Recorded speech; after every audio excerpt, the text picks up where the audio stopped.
रहा। राष्ट्रीय कार्यकारिणी की इस बैठक में जहां इस सामाजिक और राजनीतिक परिप्रेक्ष्य पे चर्चा हुई, वहीं संगठन को भी लेकर, क्योंकि हमारे नेता आदरणीय रामविलास पासवान जी ने हमेशा से संगठन को महत्व देने का काम किया और उनका हमेशा से प्रयास रहा कि किस तरीके से देश भर में पार्टी का संगठन मजबूत हो, ताकि उस संगठन के माध्यम से समाज के गरीब, वंचित, शोषित, ऐसे समाज के लोग जो अभी तक मुख्य धारा के साथ नहीं जुड़ पाए, कैसे उनकी बात को हम लोग उचित मंचों तक पहुंचाने का हम लोग काम करें। जब हमारे नेता आदरणीय रामविलास पासवान जी ने पार्टी का गठन नहीं भी किया था, तब भी दलित सेना के माध्यम से जो हमारे नेता की सोच थी कि समाज के वंचित वर्ग को मुख्य धारा के साथ जोड़ा जाए, अनुसूचित जाति जनजाति की आवाज़ को बुलंद करने के उद्देश्य से उन्होंने सन 83 में,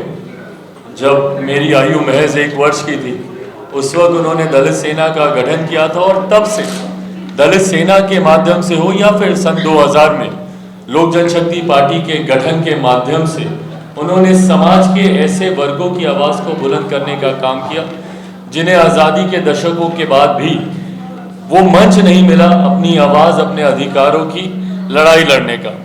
आज उन्हीं के विचारों पर आगे चलते हुए आमतौर पर राष्ट्रीय कार्यकारिणी की बैठक एक बहुत सीमित बैठक होती है। कार्यकारिणी के बहुत सीमित सदस्य होते हैं और उन्हीं के साथ ये बैठक एक कॉन्फ्रेंस हॉल में आमतौर पर पार्टी के द्वारा की जाती है। पर मुझे खुशी है इस बात की कि जिस तरीके से पिछले 1.5 साल 2 साल, और मैं पिछले 1.5-2 साल का जिक्र इसीलिए कर रहा हूँ क्योंकि पिछले 2 साल मेरे लिए, मेरी पार्टी के लिए बहुत कठिन समय रहा। कई ऐसी शक्तियाँ थीं जो मेरे नेता को आगे बढ़ने से रोकना चाहती थीं और उनके जाने के बाद मुझे आगे बढ़ने से रोकना चाहती थी। कई ऐसी ताकतों ने मेरे ही कई अपनों का साथ लेकर पार्टी में बिखराव करने का प्रयास किया, पार्टी को तोड़ने का उन्होंने काम किया। तो ये पिछले 2 साल उन तमाम उतार चढ़ाव से पार्टी जूझती हुई यहाँ तक पहुँची और आज मेरे लिए ये यकीनन एक गर्व की बात है कि इस राष्ट्रीय कार्यकारिणी की बैठक को सीमित करने के लिए हम लोग को मेहनत करने की ज़रूरत पड़ी। शायद ही कोई ऐसा राज्य होगा जहाँ से बड़ी संख्या में लोग आने का जिन्होंने प्रयास नहीं किया हो, जो जिनका उत्साह इस बैठक में सम्मिलित होने को हो। आप लोग चाहेंगे मैं तमाम उन नामों की सूची भी आपके साथ साझा करूंगा जहां पे राष्ट्रीय कार्यकारिणी के अधिकृत सदस्यों के साथ साथ जितने स्पेशल इनवाइटीज़ हैं उनको आमंत्रित किया गया हो। देश का शायद ही कोई ऐसा प्रदेश है जहां से पार्टी के पदाधिकारी मौजूद नहीं हो। आप अंडमान निकोबार की आप बात करें, आप तेलंगाना की बात करें, जम्मू कश्मीर से लेके तमिलनाडु तक की आप बात करें, गुजरात से लेके तमाम नॉर्थ ईस्टर्न स्टेट्स की आप बात करें, हर प्रदेश के हमारे प्रदेश अध्यक्ष और उस प्रदेश के प्रमुख साथी यहाँ पर उपस्थित थे। मैं इस संगठन को लेकर मैं इसका जिक्र ज़्यादा इसलिए भी कर रहा हूँ क्योंकि ये वार मेरे संगठन पर ही किया गया था। मेरे संगठन के ही लोगों को तोड़ने का प्रयास उन लोगों के द्वारा किया गया था जो रामविलास पासवान जी और उनके बाद चिराग पासवान को समाप्त करना चाहते थे। उन्होंने मेरे पार्टी, और मैं मानता हूँ, मैं खुद संगठन का आदमी हूँ और मैं मानता हूँ किसी भी दल की रीढ़ की हड्डी उसका संगठन ही होता है। जब आप राजनीतिक परिप्रेक्ष्य में अगर आप बात करते हैं तो ज़रूर हम लोग का ध्यान केंद्रित हो जाता है जनप्रतिनिधियों के संख्या बल को लेकर, और राजनीतिक हैसियत आंकी जाती है आपके संसद और विधानसभा या विधान परिषद में आपके संख्या बल को लेकर। पर क्योंकि मैं संगठन का आदमी हूँ, मैं जहाँ ये मानता हूँ कि भैया मैं राजनीतिक दल चला रहा हूँ तो यकीनन जनप्रतिनिधियों का भी संख्या बल मायने रखता है। पर अगर संगठन नहीं है आपके पास तो ये संख्या बल भी नहीं रहने वाला है।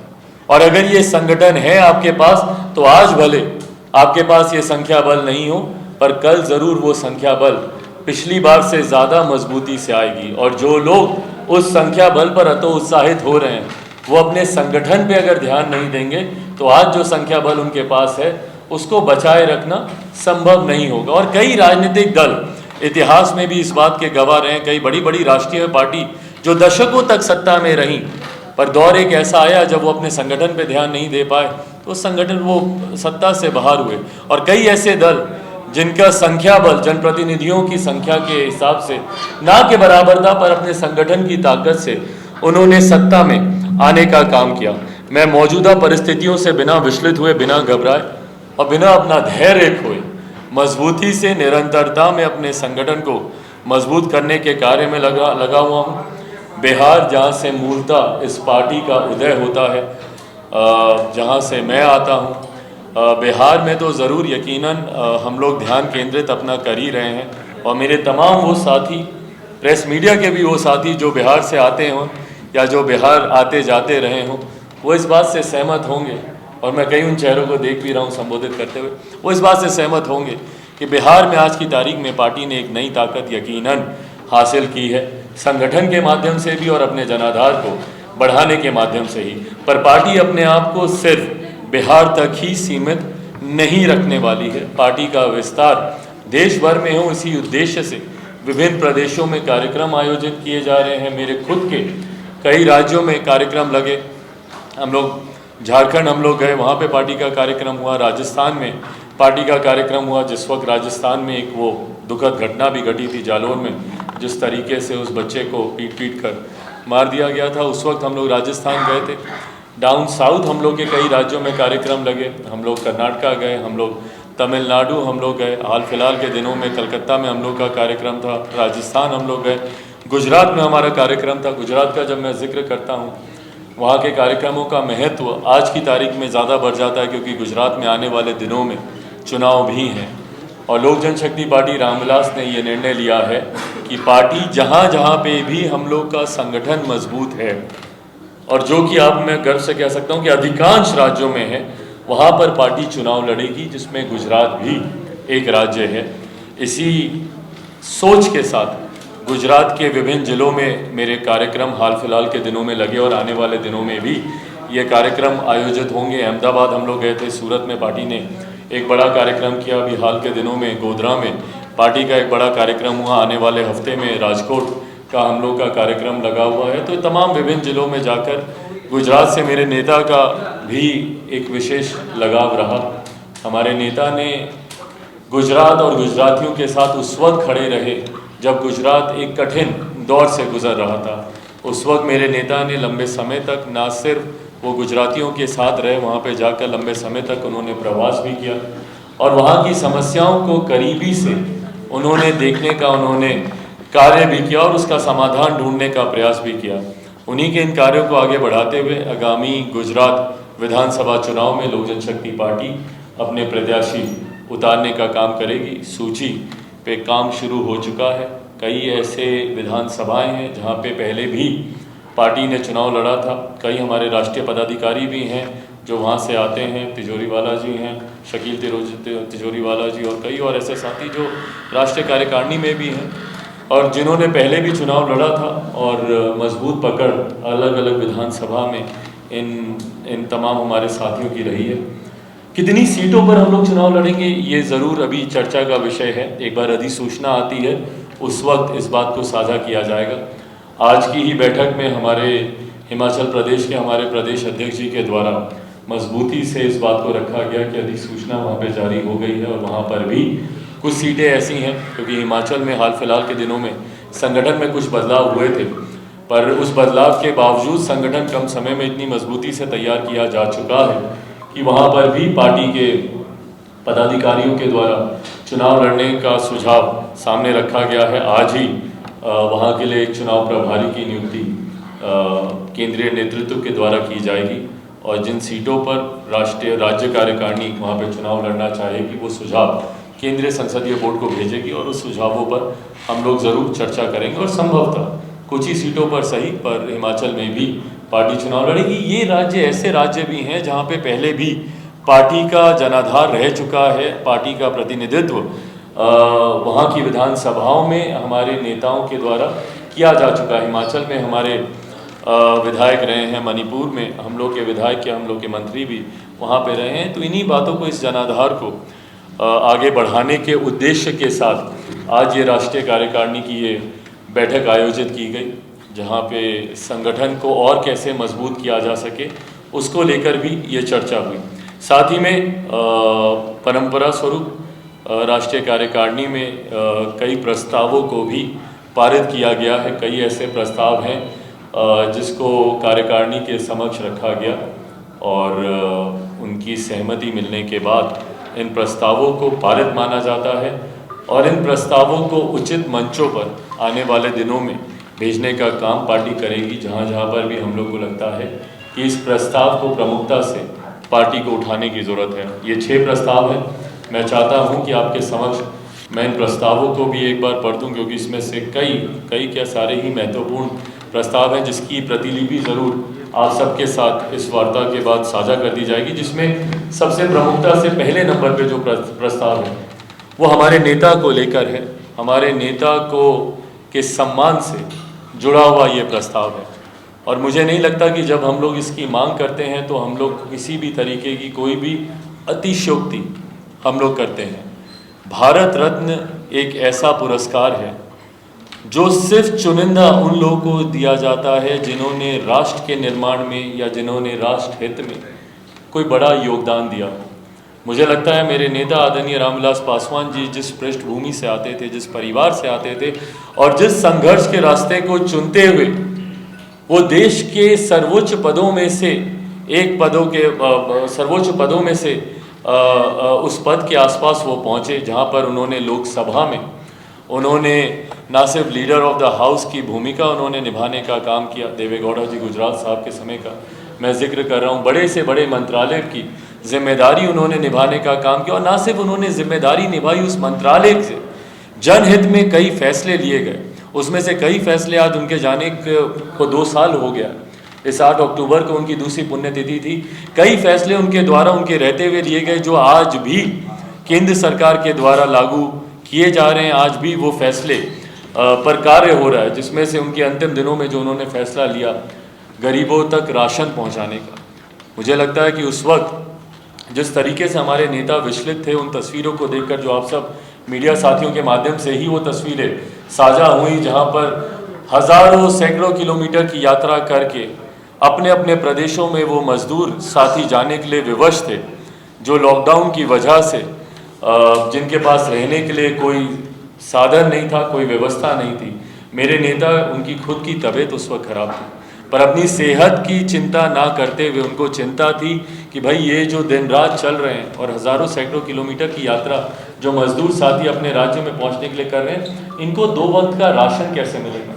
मुझे याद है उस वक्त लॉकडाउन लगा हुआ था, मंत्रालय बंद थे। हमारे नेता ने घर पर ही इस बैठक को आयोजित किया, अधिकारियों को वहाँ पर बुलाया और तुरंत अगले दिन प्रधानमंत्री आदरणीय नरेंद्र मोदी जी से मुलाकात करके प्रधानमंत्री गरीब जन कल्याण अन्न योजना का उन्होंने सुझाव वहाँ पर दिया और वो योजना आज उनके जाने के 2 साल के बाद भी लागू है, जिसकी वजह से देश में 81 करोड़ लोगों को आज भी मुफ्त में अगर उनको राशन मिल पा रहा है, तो कहीं ना कहीं ये सोच हमारे नेता आदरणीय रामविलास पासवान जी की थी। अलग अलग मंत्रालयों में उनके द्वारा किए गए योगदानों को मुझे दोहराने की ज़रूरत नहीं है। मोबाइल कैमरा सबसे बड़ा एक योगदान है। जब उस वक्त उनका मजाक उड़ाया जाता था, जब उस वक्त कहा जाता था, जब हमारे नेता की ये सोच थी कि भाई हर रिक्शा वाला, हर ठेला वाला के हाथ में मोबाइल फ़ोन होना चाहिए, तो उस वक्त लोग उनका मजाक उड़ाते थे कहते हुए कि भैया इनकमिंग के लिए 20 रुपया, 25 रुपया, 30 रुपया लगता है और ये बोल रहे हैं कि गरीब आदमी के हाथ में मोबाइल फ़ोन हो। पर आज उनके उस सपने को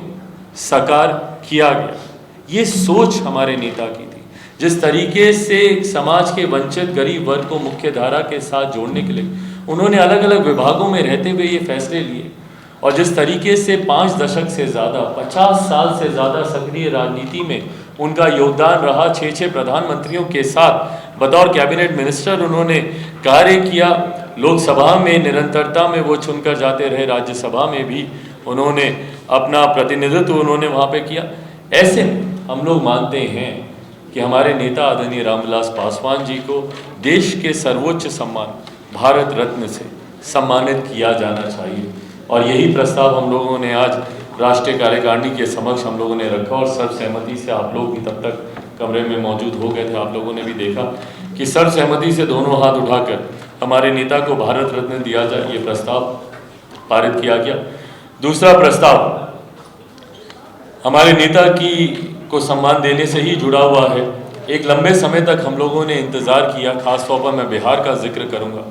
मेरे नेता के निधन के बाद मुझे उम्मीद थी, ये उम्मीद रखना शायद गलत था मेरे लिए, पर मुझे उम्मीद थी कि राज्य सरकार, वहाँ के मुख्यमंत्री आदरणीय नीतीश कुमार जी, शायद जीते जी तो उन्होंने कभी हमारे नेता को सम्मान नहीं दिया, पर उनके जाने के बाद शायद उनके सम्मान में कुछ घोषणाएं शायद वो करें। वो किसी योजना से जुड़ी हो सकती है, उनसे जुड़े किसी स्मारक को लेकर हो सकती है, या कम से कम उनकी एक प्रतिमा लगाने की घोषणा कम से कम बिहार में उनके द्वारा की जाती। ये अपेक्षा हम लोग को थी, पर मैं गलत था। जिन्होंने उन्हें जीते जी कभी सम्मान नहीं दिया, उनके जाने के बाद मुख्यमंत्री उनको सम्मान करें या उनको सम्मानित करें, ये सोच ही मेरी गलत थी। और ऐसा हुआ भी, उन्होंने उनके सम्मान में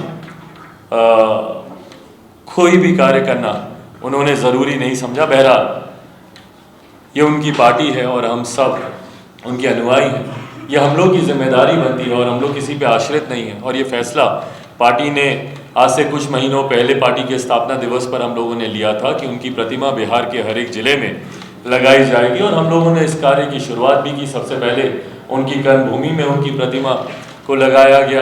उनके जयंती दिवस पर हाजीपुर में हम लोगों ने उनकी एक आदमकद प्रतिमा को वहाँ पे स्थापित किया, और अब उनकी पुण्यतिथि 8 अक्टूबर को हम लोग के पैतृक गांव, जहाँ से मेरे पिताजी का जहाँ पे जन्म हुआ, शहर बन्नी, जो कि खगड़िया के अलौली विधानसभा के अंतर्गत आती है, शहर बन्नी में हम लोगों ने उनकी आदमकद प्रतिमा, एक भव्य प्रतिमा और खूबसूरत प्रतिमा, हम लोगों ने अपने पैतृक गाँव में हम लोगों ने लगाने का काम किया।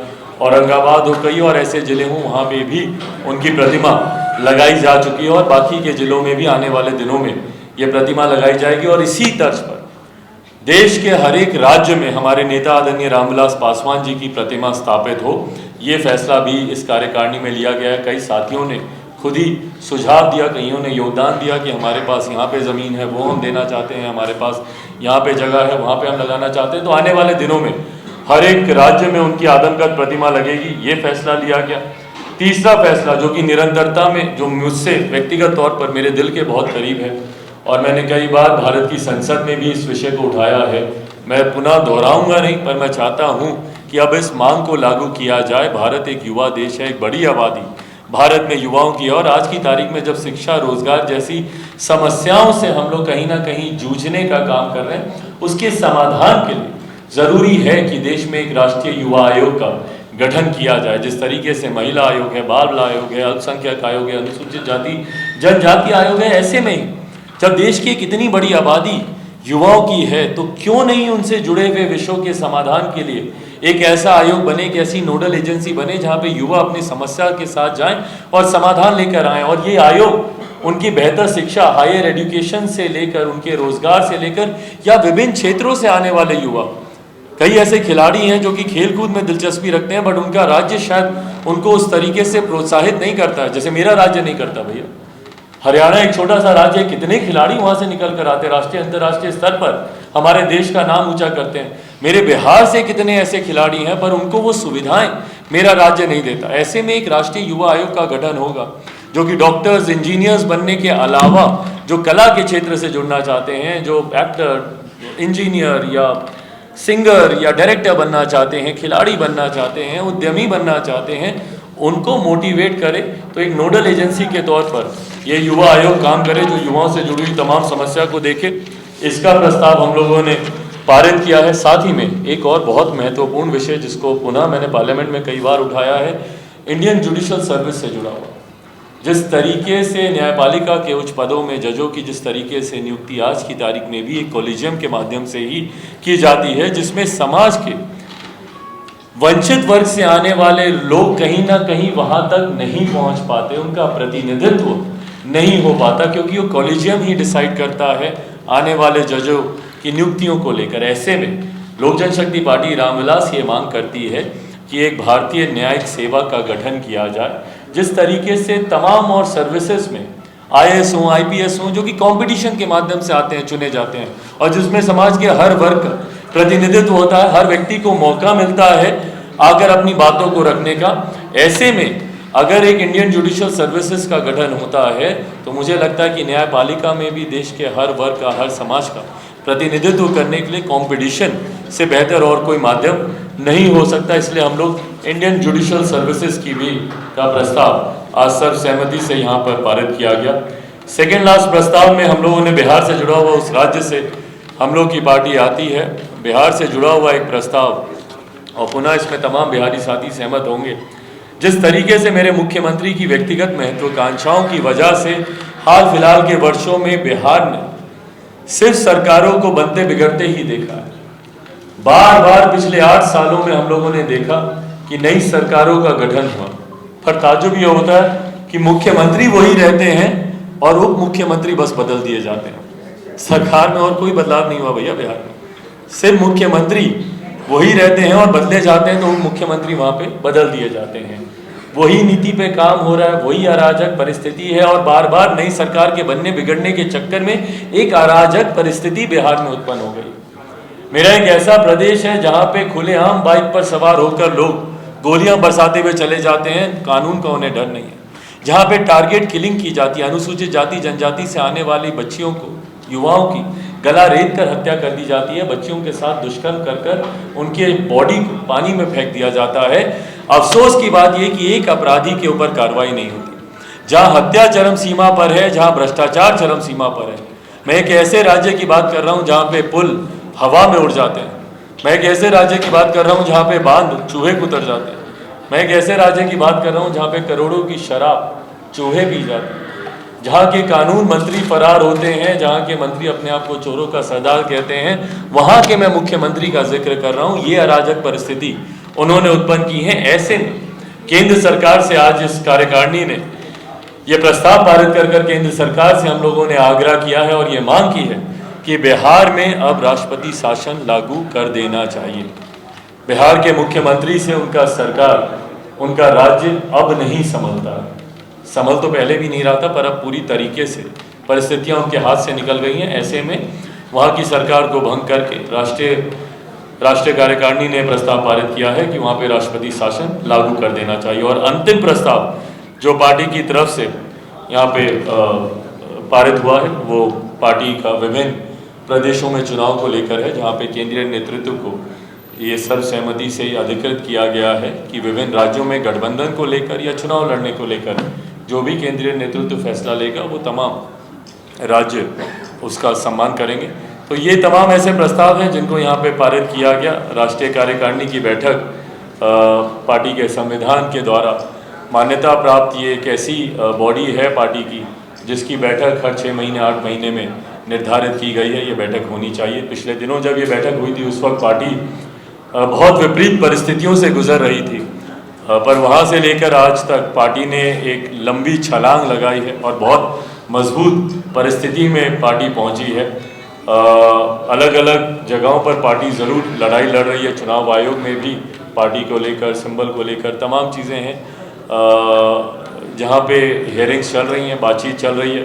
कार्यकारिणी की इस बैठक की तमाम जानकारी तमाम उन अधिकृत मंचों पर भी दी जाएगी। चुनाव आयोग के समक्ष भी हम लोग पार्टी के नए मजबूत संगठन को लेकर हम लोग जानकारी देंगे कि पिछली बार से लेकर अभी तक पार्टी और कितनी मजबूत हुई है, और पिछली बार जो लोग पार्टी के साथ थे उससे और कई ज़्यादा लोग पार्टी के साथ मजबूती से जुड़े हैं। जो लोग कुछ अलग अलग गुट में भी गए थे वो लोग भी पुनः पार्टी के साथ वापस आकर पार्टी के साथ मजबूती से कार्य करने का वो लोग काम कर रहे हैं। तो इन तमाम विषयों को लेकर आज ये राष्ट्रीय कार्यकारिणी की ये बैठक हुई, जिसकी जानकारी मैंने आप लोगों के साथ साझा की। अब अगर आप लोगों के कोई सवाल हो तो। नेशनल दस्तक की आपसे गुजारिश है कि अगर इसको बचाना चाहते हैं तो नेशनल दस्तक को सब्सक्राइब करने के लिए रेड कलर के सब्सक्राइब बटन को दबाएं, फिर बेल आइकन की घंटी दबाएं। नेशनल दस्तक को बचाने के लिए बहुत जरूरी है कि हर खबर को शेयर करें, लाइक करें, कमेंट जरूर करें।